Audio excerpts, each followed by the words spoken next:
Hi friends, ఈరోజు సొద్ద బూరెలు వండుకుందాం.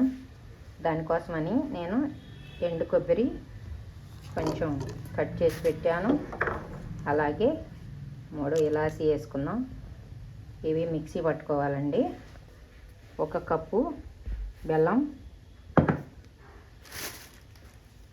ఇప్పుడు దీంట్లోకి పిండి పోసుకుందాము.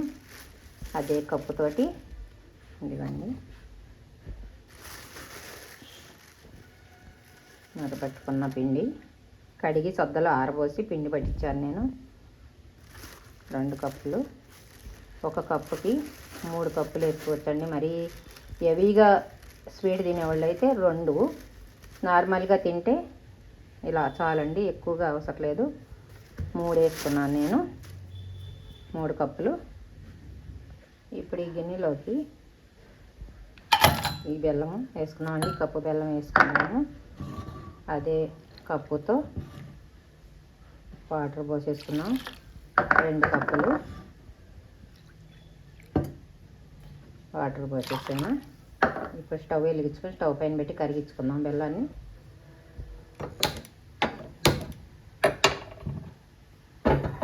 ఓకే అండి, ఇప్పుడు బెల్లం కొంచెం చెగబెట్టి కరిగిచ్చేసేద్దాం. ఓకేనండి, ఈలోపు మనం ఈ స్టవ్ వెలిగించుకుని చిన్న బాండీ పెట్టేసుకున్నాం. దీనిపైన కొంచెం నెయ్యి వేసుకున్నాం. దీంట్లో ఇదైతే మంచిగా కరిగిపోయిందండి బెల్లం అంతా. ఇక చూడండి, గడ్డలు లేకుండా ఇంకా ఆఫ్ చేసుకున్నాం స్టవ్. ఇప్పుడు ఈ నెయ్యి వేడెక్కింది కదండి, దీంట్లో కొంచెం నువ్వులు వేసుకుందాము. కొద్దిగా అలా ఫ్రై చేసుకుంటే వేసుకుని బాగుంటుంది.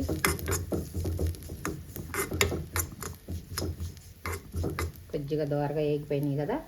ఇప్పుడు దానిలో మనం మిర్చి జారా పట్టుకున్న కొబ్బరి కూడా వేసుకున్నామండి. ఇప్పుడు ఇది కూడా కొంచెం ఫ్రై చేసుకుందాం, ఎక్కువ అవసరం లేదు.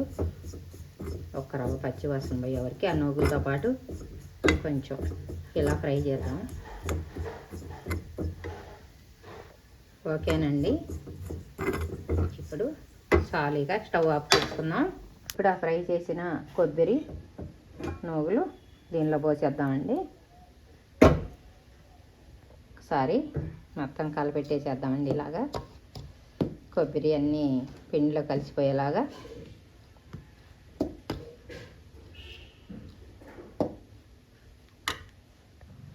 ఓకేనండి, ఇప్పుడు మనం కరగబెట్టుకున్నాం కదా బెల్లం, ఇది కూడా పోసేసుకుందాము. ఏమన్నా నలకలు ఉంటే దీంట్లోకి వచ్చేస్తాయి కదా. పోసేసి ఇప్పుడు కలపెట్టేసేద్దాం ఇంకా అంతా.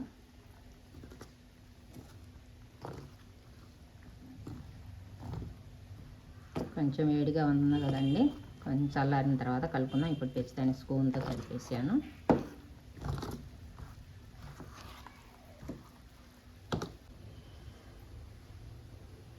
ఓకేనండి, చూసారా పిండి ఇదిగో ఇలా కలుపుకోవాలండి. ఇలా ఉండాలి, మెత్తగా మరీ గట్టిగా ఉండకూడదు. ఇట్లా లూజుగా కొంచెం మెత్తగా దనంగా ఉండాలండి. ఇప్పుడు ఆయిల్ వేడెక్కిపోయిందండి. నేనైతే ఆయిల్ పెట్టేసాను స్టవ్ పైన.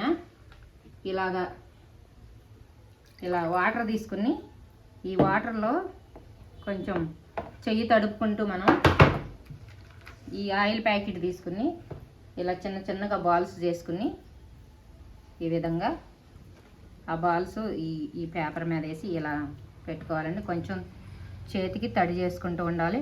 మరీ మందంగా ఉండకూడదు, మరీ పలసగా ఉండకూడదండి. ఇది ఈ మాదిరి చేసుకోవాలి.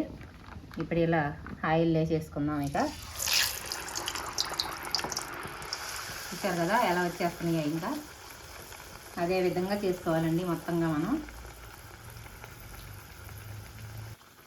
ఓకే అండి, అది అలా పొంగుతాయి చక్కగా. అది అట్లా వేసుకోవటమే. ఆ విధంగా చేసుకోవాలండి. పిండి మాత్రం ఆ మాదిరి లూజ్ ఉంటేనే చక్కగా పొంగుతాయండి సద్దబూరెలు, లేకపోతే గట్టిగా వస్తాయి. చూసారు కదా ఎలా పొంగుతున్నాయో.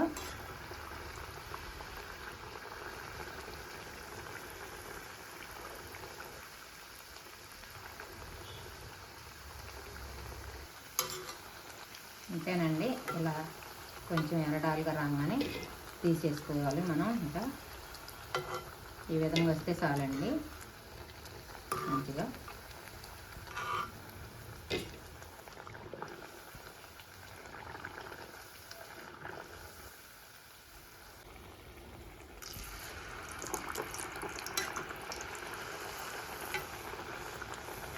ఇలా వేసుకోవాలండి. ఒకేసారి అన్నీ వేసినా కూడా పొంగవండి.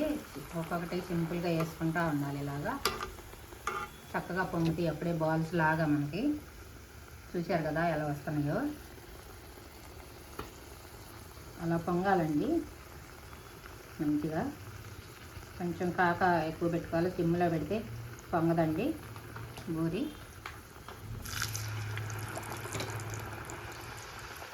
ఈ కాలటం కూడా భలే ఫాస్ట్గా కాలిపోతాయి. ఎక్కువ టైం కాల అవసరం లేదండి ఇవి.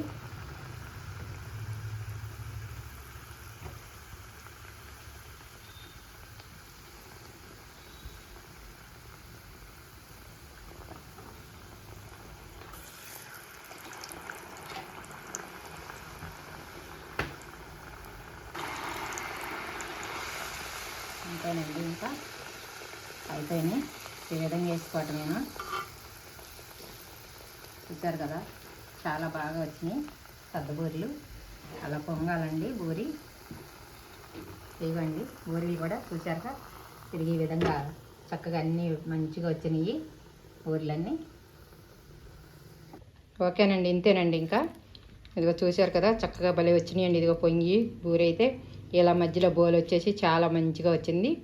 ఇంతేనండి చేసుకోవటం. ఇంకా సద్దబూరెలు చూడండి ఆవిరి వచ్చేస్తున్నాయి వేడికి. చాలా బాగా వచ్చినాయి. స్వీట్ కూడా సరిపోయింది. నేనైతే తింటూనే మాట్లాడుతున్నాను. చాలా బాగా వచ్చినాయి. ఈ విధంగా చేసుకోండి సద్దబూరెలు. చాలా మంచిది. పిల్లలకు కూడా పెడుతుండొచ్చు. రోజు సద్దలు అంటేనే హెల్దీ ఫుడ్ కదా. మంచిగా తినడానికి చేసుకోండి. ఆరోగ్యంగా ఉంటారు. నచ్చితే లైక్ చేయండి, షేర్ చేయండి, సబ్స్క్రైబ్ చేయండి, కామెంట్ రూపంలో తెలియచేయండి. అందరికీ నమస్తే. కొత్తగా మన ఛానల్ ఎవరన్నా చూస్తుంటే సబ్స్క్రైబ్ చేసుకోండి ప్లీజ్.